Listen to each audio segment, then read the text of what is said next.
کرنا چاہیے، یہ ختم نہیں کرنا چاہیے۔ دیکھو مسلمانوں کا کام اسلام جو اصل میں مقصد ہے، جب مسلمان مقصد بھول گئے، اسلام کا دین کا جو مقصد ہے وہ اسلام مسلمان بھول گئے، تو پھر عمل بالمعروف اور نہی عن المنکر بھی بھول گئے۔ اصل میں دین کا مقصد، حضور صلی اللہ علیہ وسلم کے آنے کا مقصد، امت مسلمہ کا قیام کا جو مقصد ہے، اللہ تعالیٰ نے امت مسلمہ کو جو قائم کیا دنیا کے اندر، حضور صلی اللہ علیہ وسلم کو آخری پیغمبر بنا کے بھیجا، اللہ تعالیٰ نے حضور صلی اللہ علیہ وسلم کو اپنی آخری ہدایت دی، قرآن دی، حدیث دی، یہ دے کے بھیجنے کا مقصد کیا تھا؟ یہ بھیجنے کا مقصد جو ہے مسلمان بھول گئے۔ اس کا مقصد کیا تھا کہ لوگ جو ہے یہ حضور صلی اللہ علیہ وسلم کے بعد جو ماننے والے لوگ ہیں، مسلمان ہیں، اپنے باقی لوگوں میں، دنیا کے جو دوسرے انسان ہیں غیر مسلم ہیں، ان کے اندر اللہ کی بات دین پہنچائے۔ کہ سارے جو انسان دنیا میں موجود تھے حضور صلی اللہ علیہ وسلم کے زمانے میں، جتنے بھی انسان دنیا میں موجود تھے، سب کے دل میں، سب کے پاس الگ الگ جگہ پہ ایک ساتھ پیغمبر بھیجنا ضروری نہیں تھا۔ یہ تو کام کسی قوم کو دیا اللہ تعالیٰ نے، اس کا لیے قوم کا ایک اعزاز تھا سمجھو، کہ ایک قوم کو ایک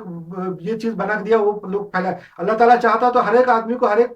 ایک قوم میں اس زمانے میں پیغمبر بھیج کے سب کو گائیڈ کر سکتا تھا، مگر اللہ تعالیٰ نے ایک اعزاز دیا حضور صلی اللہ علیہ وسلم کو، اور حضور صلی اللہ علیہ وسلم کی امت کو یہ اعزاز دیا کہ ان کو جو ہے نا پیغام پہنچانے والا بنایا، تاکہ وہ لوگ پوری دنیا کے لوگوں تک پیغام پہنچائے۔ یہ مقصد تھا امت مسلمہ کے قیام کا۔ اللہ تعالیٰ نے جو قرآن دیا اور حدیث حضور صلی اللہ علیہ وسلم دی، اپنی گائیڈنس دی، اس کا جو ہے مقصد اور یہی تھا کہ اللہ تعالیٰ کی جو صحیح گائیڈنس ہے، شیطان کی جو گمراہی کے اپوز میں، شیطان جو گمراہ کر رہا اور بری چیزوں کو خوشنما کر کے دکھا رہا، اور جو قسم کھایا تھا شیطان نے کہ آدم کی اولاد کو گمراہ کروں گا، وہ اپنے حساب سے کام کر رہا، اس کے اپوز میں اللہ کی ہدایت، صحیح راستہ، صحیح گائیڈنس اور صحیح بات بتانے کے لیے اللہ تعالیٰ نے اپنی جو ہدایت کا سلسلہ جاری رکھا تھا پیغمبروں سے، تو حضور صلی اللہ علیہ وسلم کو آخری میں دیا، اور حضور صلی اللہ علیہ وسلم کی امت کو وہ موقع دیا کہ تاکہ تم پورے دنیا کے اندر وہ پیغام پہنچانے والے بن جاؤ، تمہارے کو بہت بڑا اعزاز ملے گا، کہ تاکہ پورے دنیا کے لوگوں کو تم نے دین پہنچائے، اسلام مسلمانوں کو، عام لوگوں کو تم نے اچھی ہدایت دی، شیطان سے بچایا، گمراہی سے بچایا۔ یہ اعزاز اللہ تعالیٰ دینا چاہتا تھا، یہ جو ہے مسلمان بھول گئے۔ مسلمان جو ہے آپسی لڑائی جھگڑے اور اختلافات اور لالچ میں، دنیا کی لالچ میں آ گئے، حکومت کرنے کے لالچ میں آ گئے، خلافت راشدہ کو ختم کر دیا۔ خلافت راشدہ کو ختم کر کے اپنی خود کی حکومت، خود کی جو پاور اور خود کی امپائر اور خود کی سلطنت قائم کرنے کے لالچ میں جب مسلمان آ گئے، تو پھر مسلمان کے بعد ایک کے بعد دیگر بادشاہوں کا سلسلہ چلنا شروع ہو گیا۔ پچھلے 1440 سال سے مسلمانوں میں بادشاہت کا سلسلہ جاری ہے، بادشاہتے بنتے جا رہے، ہر ایک اپنے بعد اپنے اولاد کو، اپنے بیٹوں کو، اپنے بھائی بندوں کو، بھائی بھتیجوں کو بادشاہ سلطان بناتے جا رہا ہے۔ یہ سلسلہ لالچ کی وجہ سے پیدا ہوا، مسلمانوں میں لالچ پیدا ہوئی، اور انہوں نے جو ہے تو بادشاہت قائم کر دی، اور دین کا اصل مقصد تھا وہ بھول گئے۔ اس لیے بھول گئے کہ جب بادشاہت،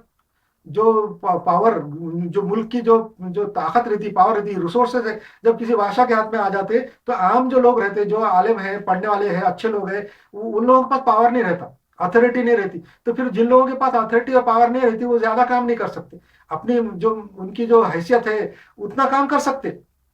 حیثیت کے حساب سے کام کر سکتے، مگر زیادہ کام وہ کر سکتا ہے جس کے پاس اتھارٹی ہے، پاور ہے، جس کے پاس اتھارٹی ہے وہی زیادہ کام کر سکتا۔ تو جب اتھارٹی والے ہی جو لالچی ہو جائے، اور وہ اسلام کی ان کو سمجھ نہ ہو، اور وہ اپنے عائش اور آرام میں گزر پڑ جائے، تو پھر وہ صحیح کام نہیں ہو سکتا۔ تو مسلمانوں کا جو کام کا جو سلسلہ تھا دین پھیلانے کا، وہ سلو ہوتا گیا، دن بدن سلو ہوتے چلے گیا، اور بعد میں ایک ایسے حالات پیدا ہو گئے پچھلے 1440 سال میں، کہ اصل میں دین کا مقصد ہی بھول گئے، اسلام کا، حضور صلی اللہ علیہ وسلم کے آنے کا، پیغمبروں کے آنے کا مقصد ہی جو قوم بھول گئی۔ اب جب کوئی ہم مقصد کسی چیز کا بھول جاتے، کسی چیز کا ایم ہم کو معلوم نہیں رہتا، تو اس کے بارے میں پھر اب دماغ میں اٹکلیں لگنا شروع ہو جاتی، اس کے بارے میں خیالات پیدا ہونا شروع ہوتے کہ ایسا ہے ویسا ہے۔ جیسا میں نے اس سے پہلے مثال دیا تھا ایک دو بار دو چیپٹروں میں، کہ جب ہم کسی چیز کا مقصد بھول جاتے تو اس کے تعلق سے مختلف قسم کے خیالات پیدا ہوتے، ہزاروں قسم کے لوگ پیدا ہوتے، اتنی بڑی قوم ہے، اتنی بڑی امت ہے مسلمانوں کی، 1.5 بلین لوگ پوری دنیا میں ہیں، ان کے اندر ہر ایک انسان کا الگ دماغ ہے، ہر ایک اپنے دماغ سے اس کے بارے میں اٹکلیں لگاتا ہے۔ اور آج کل تو جدید زمانے میں سوشل میڈیا اور انٹرنیٹ اور یوٹیوب اور یہ ذرائع کی وجہ سے ہر ایک آدمی جب اٹھ کے چلے آ رہا ہے، اور اسلام کے تعلق سے اپنے آپ کو عالم بتا کے باتیں کرتے جا رہا ہے، اپنے دماغ سے باتیں بتا رہا ہے، تو مسلمانوں کو گمراہ کرنے کے لیے کوئی کسر نہیں رکھے، شیطان کی مدد کر رہے ہیں، اصل میں شیطان ان سے کرا رہا ہے وسوسے ڈال کے۔ مگر یہ اصل وجہ کیا ہے کہ وہ دین کا اور اسلام کا مقصد بھول گئے۔ جب مقصد بھول جائیں گے تو ہر قسم کے خیالات پیدا ہوتے ہیں۔ اسلام کے تعلق سے بھی مقصد بھول جانے کی وجہ سے اسلام کے تعلق سے لوگوں کے دل میں ہم ہر قسم کے خیالات پیدا ہو گئے، اللہ کے تعلق سے ہر قسم کے خیالات پیدا ہو گئے، پیغمبروں کے اور رسول پروفیٹ کے تعلق سے بھی ہر قسم کے خیالات ان کے دماغ میں پیدا ہے، اور انہیں اٹکلوں کے اوپر چلتے رہتے، یہ ایسے ہے وہ ایسے ہیں، پیغمبر ایسے رہتے، وہ ایسا رہتا، ولی ایسے رہتے، اولیاء ایسے رہتے، فلاں ایسے رہتے، یہ اس میں یہ طاقت ہے، اس میں وہ قوت ہے، یہ اس چیز میں ایسا، یہ کیوں پیدا ہوتا؟ اصل مقصد بول کے تو معلوم ہی نہیں وہ کیا ہے، اصل حقیقت کیا ہے اس کی. جب جیسا کہ مثال دیا تھا میں نے نہیں دیا تھا، پہلے کے لوگوں نے، کہ کسی نے ہاتھی کبھی دیکھا نہیں اور اندھے ہیں، 3-4 اندھے ہیں جنہوں نے کبھی ہاتھی دیکھا نہیں اور کسی ہاتھی کے پاس پہنچ گئے، اندھے ہیں، اب ہاتھ لگا کے دیکھ رہے، کسی کے ہاتھ میں دم آئی، کسی کے ہاتھ میں پیر آیا، کسی کے ہاتھ میں پیٹ آیا، ہر ایک اپنے اپنے اٹکل کے حساب سے اس کے بارے میں بول رہا ہے کہ یہ کیا چیز ہے. ویسے ہی مسلمانوں کا معاملہ ہو گیا کہ جو اصلی مسلمان تھے پہلے کے، جو تھے قرآن حدیث جاننے والے تھے، حضور کے صحابہ کے بعد کے تھے، وہ ان کو مقصد معلوم تھا، مگر ان کی اولاد، ان کے بعد میں لوگ پوری دنیا کے دوسرے پھیلے ہوئے، ان کو مقصد ہی نہیں معلوم. کسی کے ہاتھ میں پیٹ لگ رہا ہے، کسی کے ہاتھ میں پیر لگ رہا ہے، کسی کے ہاتھ میں دم لگ رہی ہے، باقی وہ کسی کے ہاتھ میں وہ سون لگ رہی ہے، وہ الگ الگ اٹکلیں لگا رہے ہیں.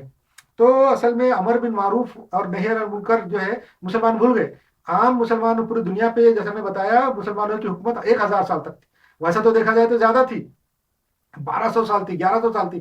پکی حکومت تھی، ایسی مطلق العنان حکومت تھی کہ غیر مسلم چو بھی نہیں کر سکتے تھے. آج جس طرح مسلمان پوری دنیا میں دبے ہوئے ہیں، 1.5 ارب ہونے کے بعد بھی بالکل دبے ہوئے ہیں، ذلیل ہیں، کچرے کے مافق ہیں. ایسا ہے کہ ان کی اوقات مسلمانوں کی بالکل گندے کچرے کی طرح ہے،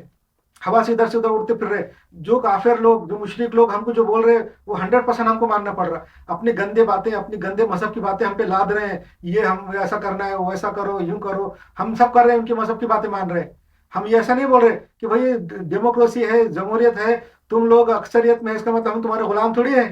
کہ ہم تمہاری باتیں مانیں گے. تم کو تمہارے گندے کام کرنا ہے، تمہارے مذہب کے اندر جو گندی چیزیں ہیں تم کو کھانا پینا ہے، کھاؤ.